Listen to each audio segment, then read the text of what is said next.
Bismillahirrahmanirrahim. Assalamu alaikum students. Welcome to lecture number 26. We are discussing chapter number 5, linear localities and linear programming. Today's our topic is feasible region, and the learning outcomes are: you will be able to define problem constraints, you will be able to define decision variables, you will be able to define and show graphically the feasible region, and also to identify the feasible region of simple LP problems, linear programming problems. So these are the learning outcomes. And now today's question is, what is the feasible solution, or we can say what is a solution set, feasible solution set in a linear programming. कि आपके पास linear programming के अंदर feasible solution set क्या होता है.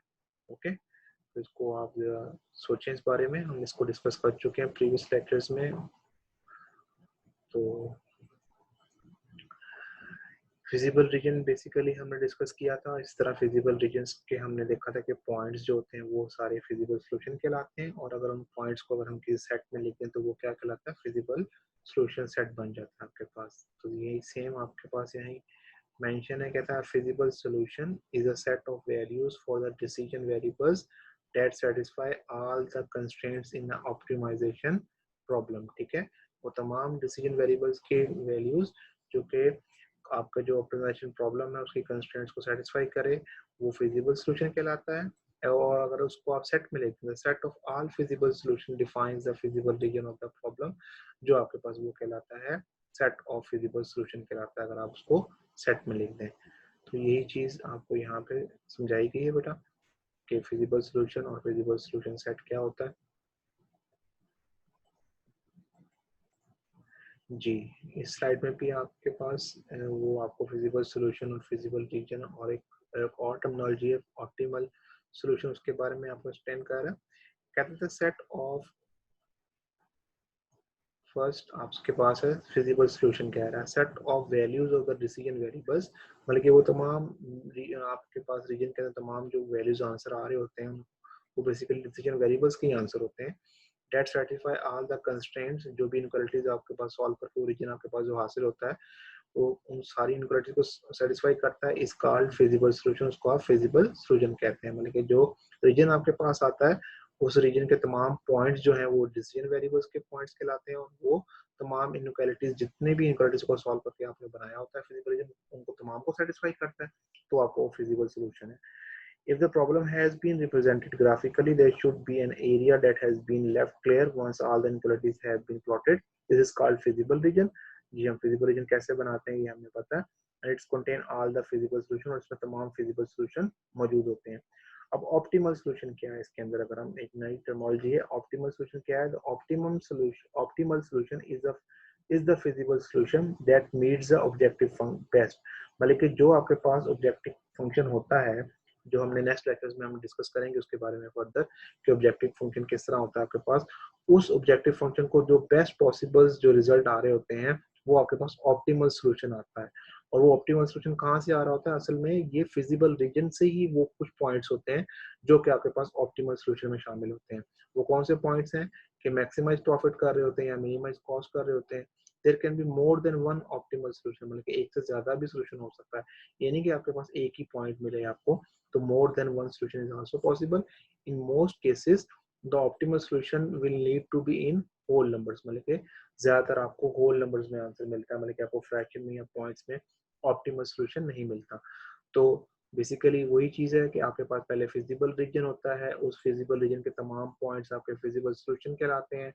और अगर इस फिजिबल सॉल्यूशन में से कुछ ऐसे पॉइंट्स आपको मिलते हैं जो आपके पास ऑप्टिमल सॉल्यूशन बनता है, वो ऑप्टिमल सॉल्यूशन क्या होता है कि उस पॉइंट्स के ऊपर आपको जो ऑब्जेक्टिव फंक्शन होता है आपके पास, जिस फंक्शन को आप मैक्सिमाइज या मिनिमाइज करना चाह रहे होते हैं, तो कुछ पॉइंट आपको फिजिबल रीजन में से मिलेंगे जिन पे वो आपका पास फंक्शन जो होगा वो मैक्सिमाइज हो जाएगा या मिनिमाइज हो जाएगा.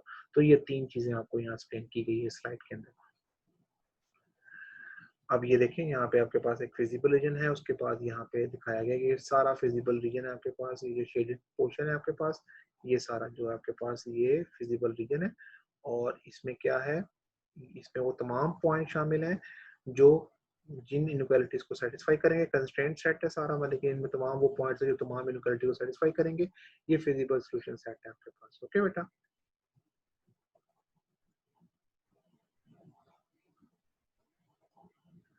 ओके। अब बेसिकली हम क्वेश्चंस नंबर 2 डिस्कस कर रहे थे लास्ट लेक्चर में, उसी को कंटिन्यू करेंगे आज। उसके जो फर्दर 3 पार्ट्स हैं वो आज हमारा टारगेट है कि हम उनको सॉल्व करेंगे। So the fourth part, fifth part और सिक्स पार्ट को सॉल्व करेंगे।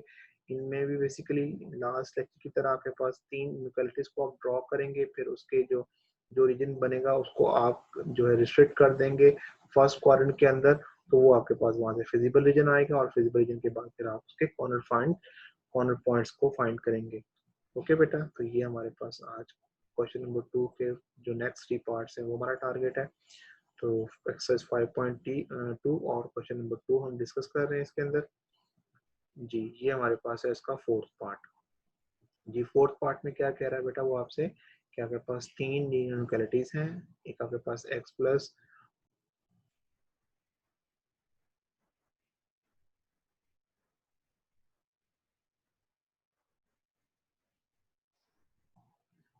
जी हम प्रॉब्लम डिस्कस कर रहे थे कि इसमें आपके पास जो क्वेश्चन है उसमें आपके पास 3 इनइक्वालिटीज हैं। एक है आपके पास x plus 2y less than or equal to 14, second one is 3x plus 4y less than and equal to 36, and third one is 2x plus y less than or equal to 10। Again अगर आप इन तीनों inequalities को देखो, जैसे कि हम previously भी discuss कर चुके हैं, कि आप इन इनइक्वालिटीज को ही देखते हुए आप ये चेक कर सकते हैं, आइडेंटिफाई कर सकते हैं, अंदाजा लगा सकते हैं कि कौन सा रीजन आपके पास आएगा। और अगर इसमें ओरिजिन टेस्ट पॉइंट आप पुट करेंगे तो उस लाइन से आप ओरिजिन की तरफ मूव करेंगे कि नहीं। तो राइट साइड पे तीनों पॉजिटिव वैल्यूज है, 14 भी पॉजिटिव है, 36 भी और 10 भी। तो जब लेफ्ट साइड पे आप x और y की जगह 0 0 टेस्ट पॉइंट पुट करेंगे तो हमेशा ये इनइक्वालिटी ट्रू होगी, होल्ड होगी। इसका मतलब है जो भी इस इनइक्वालिटी के तीनों के ग्राफ बनेंगे उससे आप कहाँ मूव करेंगे, ओरिजिन की तरफ मूव करेंगे, और वो रीजन जो होगा आपके पास वो उसका सोल्यूशन सेट होगा। तो इंडिविजुअली हम इसको ड्रॉ करते हैं, ओरिजिन फाइंड करते हैं, फिर सारी चीजों को कंबाइन करते हैं। जी फर्स्ट हम x plus 2y less than 14 को हम ड्रॉ करने जा रहे हैं। इसकी हमने इक्वेशन बनाई x plus 2y is equal to 14। Associative equation बनाई, इसके पॉइंट फाइंड किए, x0 पुट किया तो आपके पास 2y इज इक्वल टू 14, यहाँ से y7 आ गया, तो 0 7 आपके पास आया। और नेक्स्ट पॉइंट आपके पास जब आप इसे y0 पुट करेंगे तो ये आपके पास y0 पुट करने से 2y0 हो गया, तो x इज इक्वल टू 14 आपके पास आया। तो ये आपके पास 2 पॉइंट्स 0 7 और 14 जीरो आपके पास आए, तो आपके पास 0 7 कहाँ, आपके पास ये 0 7 है, और 14 0 जो है x पे पॉइंट है। इन दोनों को कम आप ज्वाइन कर दें और आपके पास ये L1 जो है आपके पास ग्राफ बन गया, जो फर्स्ट लाइन का ग्राफ है। ओके, और अगर आप इसमें ओरिजिन पॉइंट पुट करें और टेस्ट करें, ये देखें मैं टेस्ट यहाँ पे नीचे है कि टेस्ट किया 0 0 ओरिजिन पॉइंट पुट करके, तो 0 लेस देन इक्वल टू 14 आएगा, less than and equal to 14, तो ये ट्रू हो रहा है। तो ओरिजिन ये पॉइंट है, इससे नीचे नीचे वाला सारा जो है रीजन वो इसका सोल्यूशन सेट है। तो ये फर्स्ट इनइक्वालिटी आपने इसको ड्रॉ कर ली और उसका रीजन फाइंड कर लिया। सिमिलरली हम सेकंड जो है इनइक्वालिटी को करेंगे ड्रॉ, और थर्ड को भी सिमिलरली ड्रॉ करेंगे सेम लाइन के ऊपर, और देखेंगे कि उसका कौन सा रीजन आपके पास आता है। ओके, ये आपके पास L1 आपने ड्रॉ कर ली। नाउ हम सेकंड को ड्रॉ करने जा रहे हैं, वो आपके पास है 3x plus 4y less than 30 in equal to 36। इसकी आपने एसोसिएटिव इक्वेशन बना ली, उसके बाद इसमें आप x की जगह 0 पुट करेंगे तो ये पोर्शन 0 हो गया, 4y इज इक्वल टू 36, 0 और 9 आ गया, और 0 और 9 ये आपके पास पॉइंट है, ये आपने ड्रॉ कर लिया। और फिर y0 पुट किया तो x की वैल्यू क्या आ गई 12, क्योंकि जब y0 पुट करेंगे ये आपके पास 0 हो गया, 3x इज इक्वल टू 36, और 3 डिवाइडेड बाय 36 आपके पास 12 आ गया। तो ये 12 0 आपके पास कहाँ पे है, ये आपके पास this one is your 12 0 point. Okay, so जब आप इन दोनों को ज्वाइन करेंगे these two points, you will have a straight line, और स्ट्रेट लाइन आपके पास ये सॉलिड स्ट्रेट लाइन बनेगी। और जब इसमें आप अगेन 0 0 पुट करेंगे तो this become 0 less than equal to 36, so this is true. इसका मतलब है इससे भी नीचे वाला पोर्शन सारा आपके पास वो क्या होगा, वो इसका सोल्यूशन सेट होगा। तो आपने दो सोल्यूशन सेट फाइंड कर लिए। नाउ थर्ड वन हम को भी सेम इसी तरह प्लॉट कर लेते हैं जिस तरह हमने फर्स्ट टू प्लॉट किए हैं, तो उसमें भी कोई ऐसी चीज नहीं है जो कोई नई चीज हो। सेम लाइन के ऊपर हम इसको ड्रॉ करते हैं, कलर उसका चेंज कर लेते हैं, we will take green colour.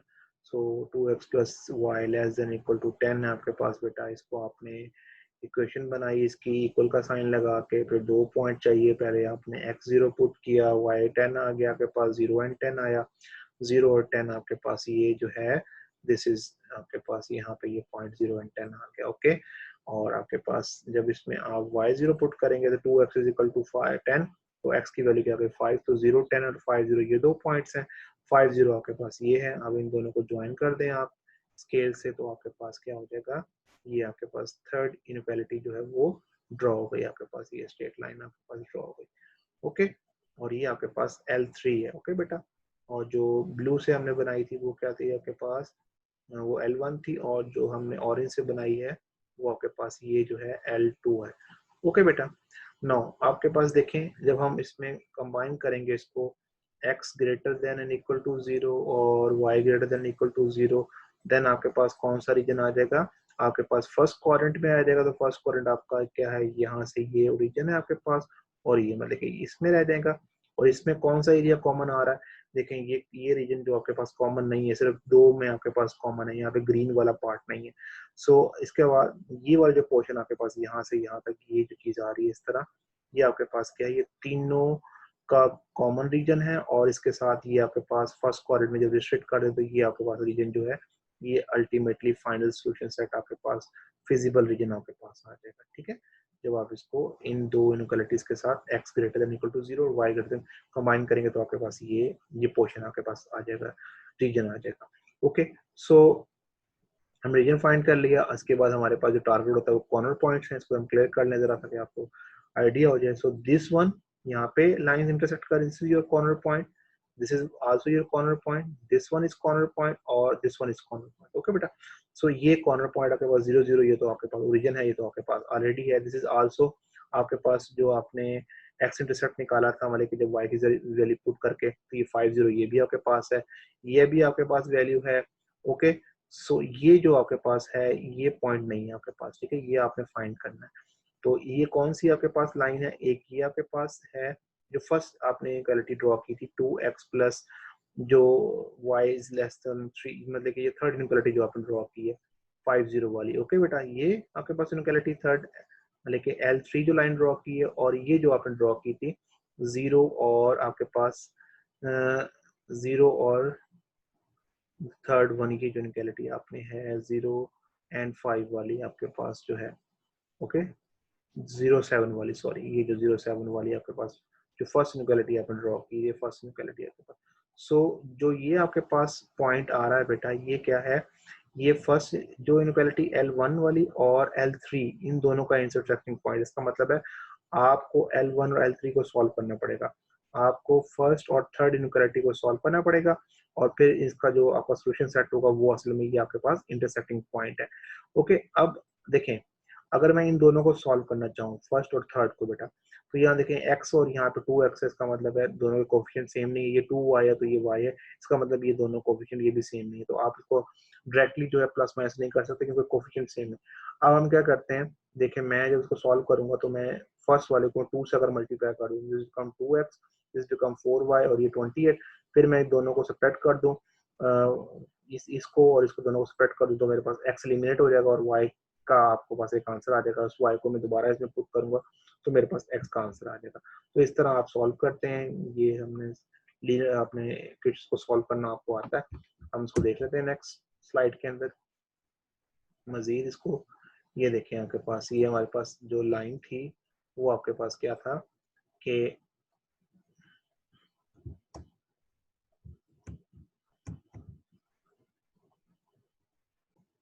जी आपके पास जो थी हमारे पास line x plus 2y is equal to 14 और 4x plus 2y is equal to, इसको हमने क्या किया सेकंड को 4 से मल्टीप्लाई किया, 2 से मल्टीप्लाई करके हमने जो है इसको y जो है आपके पास उसको सेम कर लिया। लेकिन मैं आपको समझा रहा था कि x को सेम कर लें उसके कोफिशिएंट्स को, लेकिन यहाँ पे उसने y को सॉल्व सेम किया हुआ तो इससे कोई फर्क नहीं पड़ता, आप किसी भी वेरिएबल को एलिमिनेट कर सकते हैं उसको सेम करके। इनको सब्ट्रैक्ट किया तो बेसिकली 2y कैंसिल और ये आपके पास -3x इज इक्वल टू -6, यहाँ से आपके पास x की वैल्यू आ गई। इस x की वैल्यू को आप इनमें फर्स्ट में पुट करते हैं x प्लस 2y में तो आपके पास इजीली जो है y का आंसर आ जाएगा। तो ये 3 पॉइंट्स आपके पास पहले मौजूद थे 0, 0, 5, 0 और 0, 7। तो ये जो इंटरसेक्टिंग आपके पास पॉइंट था, जो बी था हमारे पास जो अननोन, वो हमने क्या किया, उन दोनों इक्वेशन को सॉल्व करके उसका कॉर्नर पॉइंट फाइंड कर लिया। तो इसमें बस इंपॉर्टेंट चीज़ यही है कि आपको आइडिया होना चाहिए कि कौन सी 2 लाइन्स आपकी किस 2 इनइक्वालिटीज आपस में इंटरसेक्ट कर रही हैं और उनको आपने सॉल्व करना है। ओके, जब आप प्लॉट करेंगे उसको, जब आप प्रॉपर लेबलिंग करेंगे, उनका नाम लिखेंगे, तो आपको ईजिली वहाँ से आइडेंटिफाई हो जाएगा कि कौन सी आपकी इनइक्वालिटीज हैं जिनको आपने सॉल्व करके उसका इंटरसेक्टिंग पॉइंट फाइंड करना है। तो बेटा ये आपके पास इसका फिफ्थ पार्ट है, ये भी सेम उसी तरह आपके पास जिस तरह लास्ट डिस्कस किया उस तरह हो जाएगा। हम लास्ट जो है इसमें देख लेते हैं आखिरी पार्ट जो इसका सिक्स पार्ट, उसको थोड़ा सा गो थ्रू कर लेते हैं जल्दी जल्दी से। जी बेटा, इसमें भी आप देखें जो मेन चीज़ है, फर्स्ट अगर हम उसको देखेंगे, तीनों इनइक्वालिटीज आपके पास किस तरह की है। तीनों इनइक्वालिटीज आपके पास है less than equal to, less than equal to, less than equal to, और राइट साइड पे पॉजिटिव नंबर है 21, 20, 11। इसका मतलब है जब इसमें आप टेस्ट पॉइंट पुट करेंगे 0, 0, तो हमेशा ये लाइन से आप ओरिजिन की तरफ मूव करेंगे। जहां भी लाइन है उससे आप ओरिजिन की तरफ ही मूव करेंगे, क्योंकि ये तीनों ट्रू हो जाएंगी आपके पास। ओके, तो इसको ड्रॉ कर लेते हैं। फर्स्ट को आपके पास ड्रॉ किया तो हमारे पास क्या आ गया, एसोसिएटिव इक्वेशन ये आ गई, और इसके पॉइंट्स आपके पास ये 2 पॉइंट्स 0, 20 और 10, 0 आ गए। तो 0, 20 में लेके यहाँ पे आपको स्केलिंग थोड़ी सी करनी पड़ेगी, थोड़ा स्केल आपको इस तरह लेना पड़ेगा कि वो पॉइंट्स आपके पास वाई एक्सिस के तमाम पॉइंट्स आ जाए, क्योंकि यहाँ पे 20 तक वाई चला गया है, तो इसका मतलब है कुछ आपको स्केलिंग वाई पे थोड़ी जैसे हम कहते हैं कि 5 small boxes equal to 1 centimetre, तो फिर आपको थोड़ा स्केल कम करना पड़ेगा। आप कह देंगे 2 small boxes equal to 1 centimetre, इस तरह फिर वो आपका ग्राफ पेपर बन जाएगा इजीली। तो ये 20 आपके पास 0, 20 ये पॉइंट है, और 10, 0 आपके पास ये पॉइंट है। तो ये आपके पास जो है दिस वन, ये आपके पास ग्राफ बन गया फर्स्ट लीनियर इक्वालिटी का। ओके बेटा, ये हमारे पास ये ड्रॉ हो गया। सेकंड हमारे पास क्या है, सेकंड हमारे पास है this inequality 8x plus 15y। इसको जब आप सॉल्व करेंगे तो आपके पास 0, 8 और 15, 0। अब यहाँ पे x भी 15 पे जा रहा है, इसका मतलब है दोनों साइडों पे आपको स्केलिंग इस तरह करनी पड़नी कि वो दोनों आपके वैल्यूज के आपके पास सारी वैल्यूज के अंदर आ जाए। तो आपके पास ये 15, 0 पॉइंट है, और यहाँ पे 8, 0 आपके पास 0, 8 ये है। तो इन दोनों को ज्वाइन करें तो आपके पास ये लाइन आ रही है, ये लाइन बन रही है सेकंड की। और थर्ड की जो है आपके पास है वो जो है इस, जब आप थर्ड को सॉल्व करेंगे तो आपके पास ये पॉइंट्स आएंगे 0, 11 और 11, 0। ठीक है बेटा, तो ये आपके पास 0, 11 है, और नीचे आपके पास क्या है 11, 0। तो ये आपके पास तीनों लाइन है, और हमने ऊपर डिस्कस कर लिया कि तीनों लाइन से आप ओरिजिन की तरफ मूव करेंगे जब टेस्ट पॉइंट पुट करेंगे। लेस देन है तीनों का आपके पास और इक्वल टू है, तो इसका मतलब ट्रू हो जाएंगी तीनों कंडीशन। तो ये फर्स्ट में भी ट्रू हो जाएगी, सेकंड में भी ट्रू, और थर्ड में भी ट्रू, तीनों में ट्रू हो जाएंगी ये। तो इसके नीचे समान एरिया, और जब आप इसको कंबाइन करेंगे with x greater than equal to 0 और y greater than equal to 0, मतलब कि आप इसको रिस्ट्रिक्ट कर देंगे फर्स्ट क्वाड्रेंट के अंदर, देन आपके पास ये जो शेडेड रीजन है जो नजर आ रहा है, ये आपके पास ये फिजिबल सोल्यूशन आपके पास आएगा, फिजिबल रीजन आ जाएगा आपके पास सारा। अब इससे हमने क्या करना है बेटा, इससे आपने फाइंड करना है कि जो इसका corner point, this is corner point intersect कर रही lines, this is also corner point 0, 0 and 0, 8 आपके पास यहाँ से आ गया। Third one this is 10, 0। ये बाकी भी पॉइंट्स मुझे, लेकिन वो क्योंकि आपके फिजिबल रीजन के इंटरसेक्टिंग पॉइंट नहीं है, so this one is also intersecting point, और ये भी आपके पास इंटरसेक्टिंग पॉइंट आ रहा है। ठीक है बेटा, अब यहाँ पे आपके पास दो इंटरसेक्टिंग पॉइंट ऐसे हैं जो आपने फाइंड करने हैं। ओके बेटा, दिस इज आल्सो योर, जहाँ पे इंटरसेक्ट कर रही लाइंस, ये वाली और ये लाइन, ये वाली आपके पास 9, 2, और आपके पास ये। अब इस इन केस में आप ये इनक्वालिटीज जो आपके पास ये ब्लू और ग्रीन का ये पॉइंट है, ब्लू और ग्रीन कौन सी आपके पास, सेकंड और थर्ड जो आपके पास इनक्वालिटी है, ये सेकंड और थर्ड, क्योंकि आपने सेकंड को ब्लू से किया और थर्ड को आपने ग्रीन से ड्रॉ किया। तो ये सेकंड और थर्ड का जो पॉइंट है, ये वाला पॉइंट है आपके पास। दिस इज पॉइंट जो भी आपने इसको नाम दिया, बी दिया, सी दिया। और ये वाला पॉइंट कौन सा आपके पास, दिस पॉइंट, ये पॉइंट कौन सा है, ये पॉइंट आपके पास है रेड और आपके पास ग्रीन का। तो रेड आपके पास कौन सी लाइन है, रेड फर्स्ट वन, और ग्रीन कौन सी आपके पास, थर्ड वन। तो फर्स्ट और थर्ड का जो आपके पास पॉइंट है वो इंटरसेक्टिंग पॉइंट आपके पास ये वाला पॉइंट है। सो इस तरह आप दोनों पॉइंट्स को सॉल्व करके और उसका फिर यहाँ पे आंसर फाइंड करेंगे, उसका इंटरसेक्टिंग पॉइंट आप दोनों को सॉल्व करेंगे। जी, जैसा कि आपने लास्ट देखा स्लाइड के अंदर कि हमारे पास यहाँ पे जो तीन लोकेलिटीज हैं वो आपस में दो पॉइंट्स में इंटरसेक्ट कर रही हैं और दो डिफरेंट्स। अब ये जो हमने देखा था जो बी पॉइंट, इसको हमने नाम दिया था, वो आपके पास L1 और L2 बेसिकली, उसमें L3 जो थी वो दोनों आपके पास इंटरसेक्ट करी, तो हम दोनों इनइक्वालिटीज को सॉल्व किया और यहाँ दोनों का हमने आंसर निकाल लिया, x का 9 और y का 2। ठीक है, आप इजीली इसको सॉल्व कर सकते हैं, आपके पास डिफरेंट मेथड्स होते हैं। हम तो यहाँ पे जस्ट सब्ट्रैक्ट कर रहे हैं, तो आप इसको बाय एलिमिनेशन मेथड भी कर सकते हैं, बाय आपके पास सब्स्टिट्यूशन मेथड है, मतलब किसी इक्वेशन में से x की वैल्यू निकाल कर दूसरे में पुट कर दें, ये भी आपके पास होता है। बाय मैट्रिक्स के जरिए भी आपको सॉल्व करना आता है, क्रैमर रूल के जरिए भी हम सॉल्व कर सकते हैं। सो मेनी मेथड्स, तो हम यहाँ पे थोड़ा इजी मेथड यूज करते हैं। हम कोफिशिएंट को इक्वेट कर लेते हैं, कोफिशिएंट्स इक्वल करके उसके बाद उसको प्लस माइनस करके हम एक वेरिएबल को एलिमिनेट कर लेते हैं और दूसरे का आंसर निकाल लेते हैं। तो हम जो इजी वे, तो आप किसी भी तरीके से इसको सॉल्व कर सकते हैं। और फिर सेकंडली ये देखें, ये जो हमारे पास सी पॉइंट था, हमने देखा था कि वो L3 और L2 का इंटरसेक्टिंग पॉइंट है। अब यहाँ पे L3 और जो आपके पास इनइक्वालिटी 3 और इनइक्वालिटी 2 है, उन दोनों की इक्वेशंस को हम सॉल्व कर रहे हैं। उनके इक्वेशन सॉल्व करो, यहाँ से हमारे पास जो है y 32/7 और x, जो y की वैल्यू दोबारा पुट करेंगे तो आपके पास x की वैल्यू 45/7। तो इसका मतलब है ये पॉइंट B और ये आपके पास C पॉइंट जो है, ये आपने फाइंड किए हैं। आपने दोनों इक्वेशंस को बारी बारी सॉल्व करके आपने पहले देखा कि वो ये दोनों पॉइंट्स, ये B पॉइंट किन दो इनइक्वालिटीज का इंटरसेक्टिंग पॉइंट है और ये C किसका, किन दो का। फिर आपने इस B को फाइंड करने के लिए उन दो पर्टिकुलर इनइक्वालिटीज को आपस में सॉल्व किया, तो आपने B पॉइंट फाइंड कर लिया, और C फाइंड करने के लिए आपने उन दो पर्टिकुलर इनइक्वालिटीज को सॉल्व किया और वहां से एक्स वाई की वैल्यू निकाल के ये सी पॉइंट फाइंड कर लिया। तो इस पर्टिकुलर केस में आपके पास जो इनइक्वालिटीज थी वो आपके पास दो जस्ट इनइक्वालिटीज आपस में नहीं कर रही थी, बल्कि दो डिफरेंट इनइक्वालिटीज आपस में इंटरसेक्ट होकर दो डिफरेंट पॉइंट्स आपके पास जो आपने फाइंड करने थे। ओके बेटा, तो ये इसमें एक जो एडिशनल चीज थी, थोड़ी सी आपको इसमें वर्किंग करनी पड़नी है और कॉर्नर पॉइंट फाइंड करने पड़ने। तो ये बेटा हमारी एक्सरसाइज 5.2 के पार्ट्स थे। आपका होमवर्क यही है, प्रैक्टिस वर्क यही है कि आपने तीनों पार्ट्स अच्छी तरह उनकी प्रैक्टिस करनी है, उनको ड्रॉ करके देखना है, और अगर कोई प्रॉब्लम होगी तो मुझसे डिस्कस करना है आपने। और जो आज की वीडियो हमारी है वो फिजिबल सॉल्यूशन सेट के बारे में, तो हम देखते हैं इस वीडियो में आपको क्या चीज़ समझाई जा रही है। ठीक है, सो आई होप कि जो पहले मैंने करा that was clear to you guys that how you have solved it. Now let's take another example. फिर से इसमें वही कंस्ट्रेंट्स ये चार हो गए और हमारी ये आ गई। तो लाइंस कौन कौन सी है? लाइन L1 ले लें, L1 ले लेते हैं ये वाली, x plus 3y is equal to 3। Line तो हमेशा इक्वेशन के साथ बनेगी। और ये हो गई line 2, x plus y is equal to 2। ठीक है, अब इसमें फिर से वही नोटिस करें, L1 का कौन सा रीजन लेना है। अब से ओरल कर लें, 0,0 डालो, 0 इफ यू पुट 0,0, तो ये क्या बनेगा? LHS 0 is 0 greater than 3? No.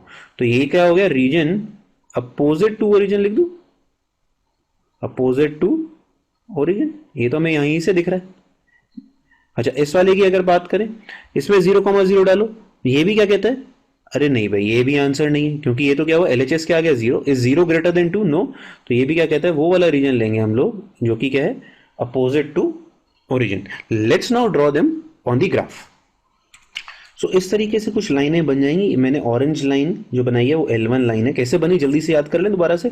X intercept कितना आ रहा है? y को 0 डालो 3, तो वो 3,0 प्लॉट कर दिया गया है। और y इंटरसेप्ट क्या आ रहा है? x को 0 पुट करो तो 1। Similarly the blue line is showing your L2 line, x and y both intercept are 2। अब की बार क्या चीज है? Region opposite to origin. तो मतलब अपोजिट टू ओरिजिन क्या हुआ? ये था ओरिजिन। तो अपोजिट टू ओरिजिन मतलब इस वाले लाइन का ऊपर वाला हिस्सा और इस वाली लाइन का भी ऊपर वाला हिस्सा, क्योंकि वही रीजन अब की बार क्या होगा? Opposite to origin. क्योंकि अगर लाइन के नीचे वाला हिस्सा ले लोगे तो उसमें ओरिजिन लाई कर जाएगा, आपको वो रीजन नहीं चाहिए। तो इस बार क्या रीजन बन रहा है देखो, और आपको हमेशा क्या चाहिए? एक्स और वाई पॉजिटिव, तो मतलब फर्स्ट क्वाड्रेंट का रीजन होना चाहिए। तो ऐसा रीजन जो इन चारों चीजों को सेटिस्फाई करे, तो जो मैं जबरदस्त तरीके से लाइनें बना रहा हूं, ये रीजन नहीं बन जाएगा? ये नोटिस करो, ये सारा जो है, जो शेडेड मैंने मारा है region, this is now your what is it is? It is your feasible region. ये तुम्हारा क्या बन गया अब? Feasible region. ठीक है, तो इस बार अगर आप नोटिस करो, फिर से हाईलाइट करें, क्या जो ये रीजन बन रहा है, ये जो शायद मैं शेड करने की कोशिश कर रहा हूं पर तुम्हें हो सकता है शेड कम दिखे, क्या ये इस बार बाउंडेड है? Question to you guys, this is not a bounded region. So इसकी बार ये क्या बना है? Unbounded. Unbounded as a name suggest, जिसकी कोई बाउंड्री ना हो। ठीक है, इसका मतलब ये नहीं कि कोई भी बाउंड्री ना हो। अगर नोटिस करो, एक बाउंड्री ये आ रही है, एक बाउंड्री ये चल रही है, फिर यहाँ से यहाँ आ गया, फिर यहाँ आ गया, पर ये वाला तो सारा अनबाउंडेड है, ये कहाँ तक जा रहा है हमें नहीं पता आगे। सो इसे क्या कहते हैं, अनबाउंडेड रीजन। सो ये एग्जाम्पल लेके समझना है कि अगर अनबाउंडेड फीजिबल रीजन बनता है तो how you have to solve. So पहली चीज तो फिर से इसमें कॉर्नर पॉइंट्स निकालो। तो हम कॉर्नर पॉइंट्स कौन कौन से हुए, एक तो ये हो गया जो ये आ रहा है, ठीक है, तो इसका नाम कर देते हैं बी, जिसकी वैल्यू क्या है 0,2। फिर एक ये पॉइंट आ रहा है जो कि ऑलरेडी हमें पता है क्या है, 3,0, तो इसको हम 3,0 कर देते हैं, इसका नामकरण भी कर देते हैं कि ए है ये। और एक और कॉर्नर पॉइंट है जो जनरली लोग ना मिस आउट कर देते हैं, वो मिस नहीं करना है, ये वाला भी तो बाउंड्री पॉइंट है ना भाई, ये वाला, ठीक है, तो इसको हम सी डिफाइन कर देते हैं, जो कि फिर से क्या है, intersection of line 1 and line 2, ठीक है, intersection of line 1 and line 2। और उसके बाद हमें नहीं पता कि भाई जो आगे वाला रीजन है वो क्या होगा, ठीक है। तो पहले सबसे पहले फिर से वही काम करना है। अब आगे क्या मतलब, फर्स्ट स्टेप फिर से अगर लिखना हो, what is the first step, तो what is the first step, find C. C is nothing but intersection of line 1 and line 2। उसके बाद क्या करेंगे, उसके बाद हम क्या करेंगे, फिर से मिनिमम वैल्यू फाइंड आउट करने की कोशिश करेंगे। सो इसमें फॉर एग्जांपल हमें मिनिमाइज करना था, क्वेश्चन क्या था, you have to minimise this particular linear expression. So minimise के लिए मिनिमाइज वाली टेबल बनाएंगे। मिनिमाइज करने के लिए क्या करोगे, मिनिमाइज टेबल। मिनिमाइज टेबल का क्या मतलब है, आप फिर से इस एक्सप्रेशन की वैल्यू किन किन पॉइंट्स पे निकालेंगे, कॉर्नर पॉइंट्स पे। Minimise table with help of corner points, ठीक है, करेंगे जल्दी से काम, ठीक है। Let start doing this. So अगर तुम इंटरसेक्शन कैलकुलेट करते, which I have not done here, तो इंटरसेक्शन पॉइंट क्या रहा है, सी 3/2, 1/2, ठीक है। तो हमने टेबल बना ली जल्दी सी, जहां हमें सॉल्व। जी बेटा, वीडियो में आपने देखा कि लीनियर इनइक्वालिटीज को उसने ड्रॉ किया और फिर फिजिबल रीजन फाइंड किया। इस केस में फिजिबल रीजन उसने आपको बताया कि वो अनबाउंडेड है, ठीक है। हमने इसको इंशाल्लाह डिटेल में डिस्कस करेंगे बाउंडेड और अनबाउंडेड को, लेकिन मैं आपको थोड़ा यहाँ से एक्सप्लेन कर रहा हूँ कि बाउंडेड का मतलब होता है अगर वो आपकी जो फिजिबल रीजन है वो क्लोज आपके पास बाउंड्री के अंदर आ रहा है, मतलब कि चारों तरफ से जो भी जो उसकी बाउंड्री है, हर तरफ उसकी बाउंड्री मौजूद हो, ठीक है, वो क्लोज हो, मतलब किसी भी शेप के अंदर। लेकिन अगर वो आपके पास जो फिजिबल रीजन है वो आपके पास ऐसा रीजन हो जिसमें एक कोई कोई भी एक बाउंड्री उसकी ओपन हो और वहां से वो जो है वो एरिया क्लोज ना हो, तो हम उसको कहते हैं अनबाउंडेड रीजन ना। तो ये चीज़ हम इंशाल्लाह डिस्कस करेंगे। फिर उसने आपको कॉर्नर पॉइंट्स के बारे में बताया, कॉर्नर पॉइंट किस तरह जो है वो आप लोकेट करते हैं, फिर फाइंड करते हैं, और अगर आपके पास कोई कॉर्नर पॉइंट ना हो तो आप किस तरह सॉल्व करते हैं। तो ये चीज़ें हमने डिस्कस की हुई हैं। तो बेटा यहाँ हमारी एक्सरसाइज 5.2 कंप्लीट हुई है। इसकी आप प्रैक्टिस करें और जो प्रॉब्लम मुझसे डिस्कस करें। इंशाल्लाह नेक्स्ट लेक्चर में हम 5.3 एक्सरसाइज स्टार्ट करेंगे। अपना ख्याल रखिएगा बेटा। अल्लाह हाफिज़।